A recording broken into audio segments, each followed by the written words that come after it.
how do we uncover those? Because I feel that, and maybe this is something to address, it's that at least what I find is that a lot of our beliefs that we have about ourselves and about others are wired to try and make us feel safe to some degree. So I believe, and I'm hypothetically saying this, I believe that I am right in my opinion because that makes me feel safe and secure. But often to unearth a wound, we have to be okay with the vulnerability of saying, well, maybe I'm not right. Maybe this response is coming from some wound that I gained in the past. So for example, when you were speaking about your marriage, you sparked something for me. I found that a lot of the love I received when I was younger was then followed by guilt. So when I received love when I was younger, the idea was if I couldn't reciprocate with that level of love, I'd be made to feel guilty that I didn't love someone enough.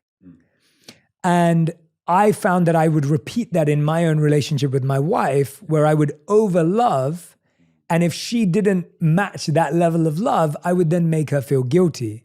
And it took me years to really discover that pattern. And that's just one tiny pattern. And whether that's trauma or a difficult experience is a different conversation. But the idea that spotting that pattern only came from me saying, well, maybe I'm wrong. Maybe me wanting to make someone feel guilty is not the right thing. How do we assess that? How do we gain the vulnerability in safety to create that future stability? Does that make sense?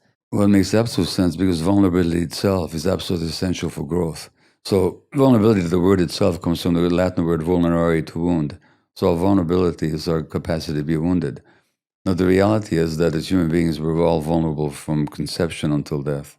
But when we're hurt in childhood and the vulnerability is too painful to bear, we will try and shut down our vulnerability, and for example, by being right. Because if I'm right, then I'm powerful and I can't be assailed anymore, you know? But when we do that, we stop growing. Everything in nature grows only where it's vulnerable. So a crustacean animal like a crab, inside a hard shell, it can't grow. It has to molt and make itself very vulnerable to be able to grow. A tree doesn't grow where it's hard and thick, does it? It grows where it's soft and green and vulnerable. So vulnerability is absolutely essential for growth. And for vulnerability, you gotta let go of those defenses, such as being right, that you developed as a child in order to protect yourself from the pain. So that's why we talk about growing pains, because vulnerability is necessary for growth. Without vulnerability, there is no growth. Wow, what you just said, that is so beautiful. You just said vulnerability is our capacity to be wounded. That's what it means, literally. Yeah, that's an incredible definition of the word. I think we hear so many definitions of vulnerability, but that vulnerability, I'm just going to say that again. Everyone write that down. Vulnerability is our capacity to be wounded.